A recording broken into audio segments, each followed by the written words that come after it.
Transcorp Power PLC, power subsidiary of Transnational Corporation PLC, which is Transcorp Group, has listed its shares via introduction on the main board of the Nigerian exchange, adding more than 1.8 trillion to the market cap of the NGX, further boosting liquidity in the Nigerian capital market. That was day one of trading. Transcorp gained 10% on the first day of trading, was up another 9.9 on the second day of trading, closing at 319 naira 40 kobo. Trading, of course, has opened up today. We'll see how it does at the end of trading today. We're very happy to have Dr. Owen, Omogiafo, Group CEO, Transcorp PLC, the mighty conglomerates with us this morning.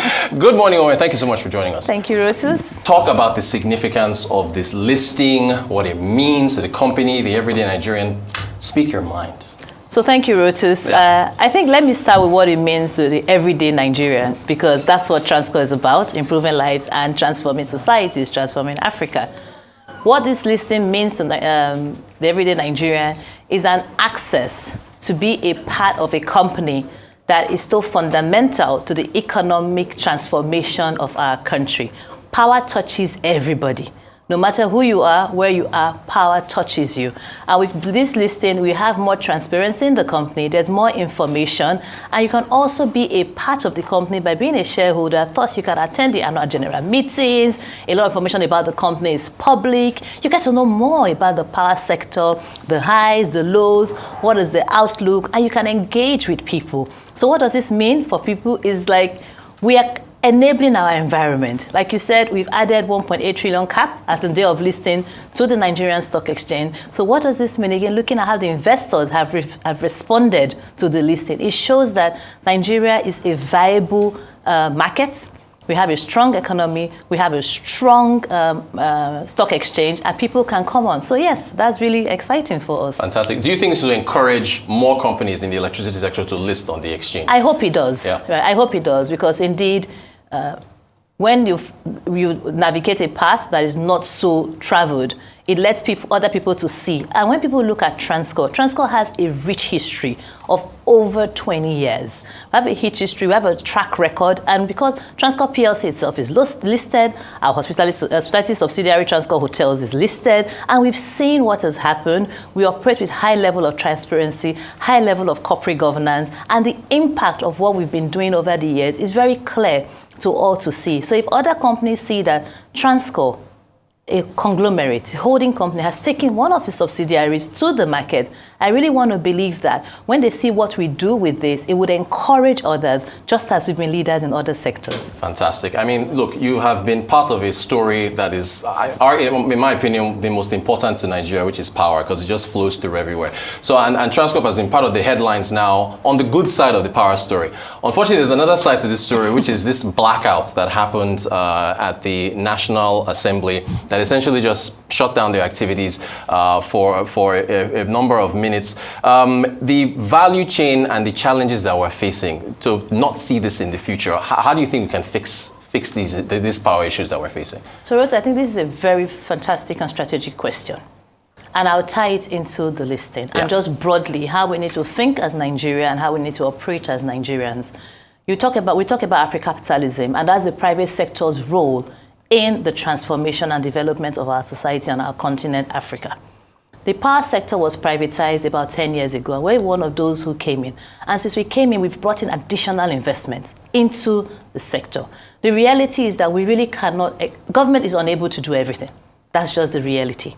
Government can provide the services and, more importantly, create the enabling environment for private sector to thrive, just as we see in the development, the first world countries and the rest of them, we see it. Is that a kind of environment that we're looking for? Is there a power issue on the continent? True, there is. Do we have a power issue in Nigeria? Indeed, we do. We have installed capacity in the country of over 13,000 megawatts, but of which we are generating about 5,000, which means that there is a gap, even in the capacity that we have versus what we are actually doing. And there are different ways to address that gap. If I look at the thermal system, which is what we operate in, there's thermal, there's hydro, and there's renewable. Look at the thermal system that we operate in. There is a gas shortage today. But while there's a gas shortage, Nigeria is also one of the top countries with gas deposits. So we look at listings like this. Yes, the whole world today is moving away from, because of this energy transition discussion, you'll find that there's less funds available for oil and gas development. But when companies come to the market, just like we've done, you have access to the capital market. And you have access to the capital market, you have people who understand what you're doing. They understand the challenges that you're facing, but perhaps even more important, they are committed to the vision of success for your country that you are looking for beyond just rent making and profit taking. So you can get those funds, look at your gas infrastructure, invest in it, bring out the resources that you need from the ground, channel it into your generation plant, produce more power, and you can also just take it a bit further into the transmission. Because within the Electricity Act, there are a lot of things that have come up that have further liberalized the sector. And our regulator, NERC, they are also working a whole lot more with us to see how we get power to that last mile user. Fact, our infrastructure is old. Yes, there's been a lot of investment in the past few years, but the gap is very big. But when you have more active, more concerted, more empowered engagement or involvement by private sector users, and of course everyone, the general Nigerian public, we should pay for the power that we are getting.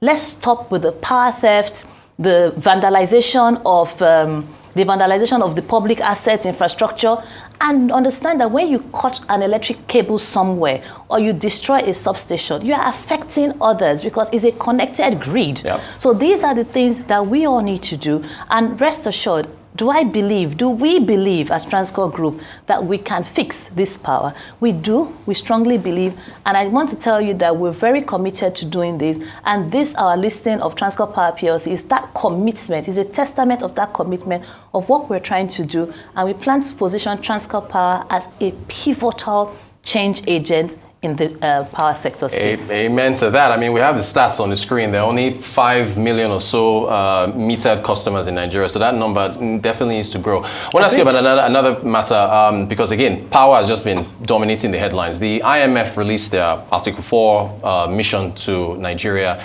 and they said about 3% of GDP would be cut. Well, actually, it would cost Nigeria about 3% of GDP by maintaining fuel and electricity subsidies.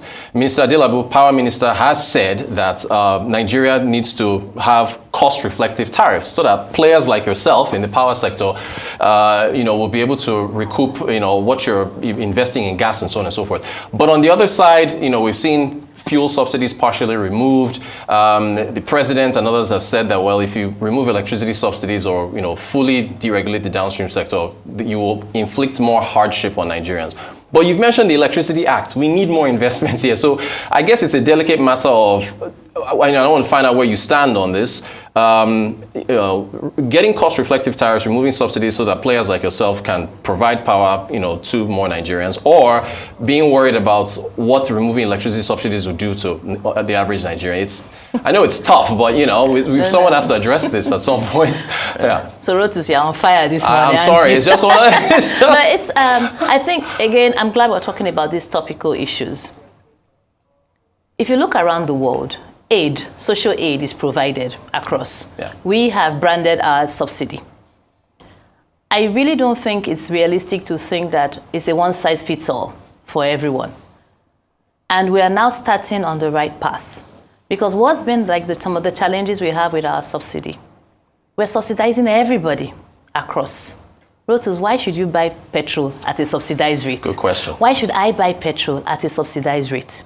Why should you buy power at a subsidized rate? Why should I buy power at a subsidized rate? So what we should be looking at is to ensure that we have put the right pricing for the product. Then we can now provide relief for those who are truly and genuinely unable to pay the right pricing. Because you see, you must. I mean, in basic accounting, right? When you're doing discount accounting, when you're pulling up your invoice, you write the actual price of what the cost was bought, the cost of the good. Then you now say discount 10%. Right. You write it and you see what the final net income to you is. Yeah. So that's what we need to just look at.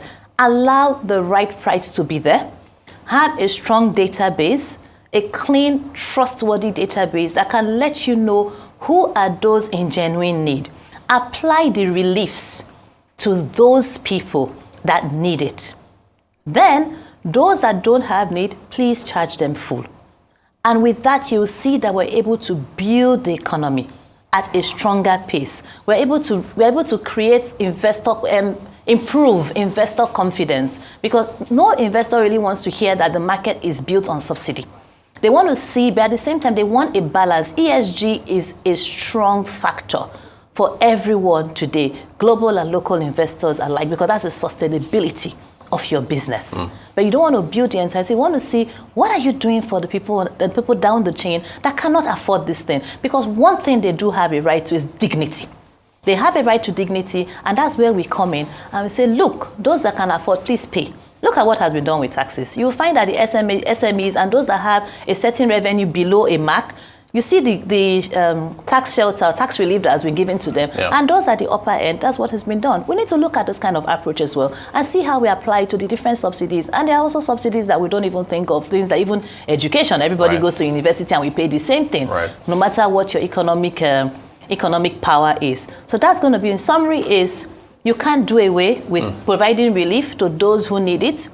Yeah? But at the same time, have a clean database where you're able to know those that can afford and let them pay the price. We should have a proper pricing mechanism for this thing, and then we back out reliefs as necessary. Fair enough. Strong point there. Okay, so I'll move to hospitalities again, another sector that you're in. We all know about the Transcorp hotel, of course, in Abuja and all the other subsidiaries that you're building and so on. With where the exchange rate is at $1,500 level, 1,500 naira to the dollar.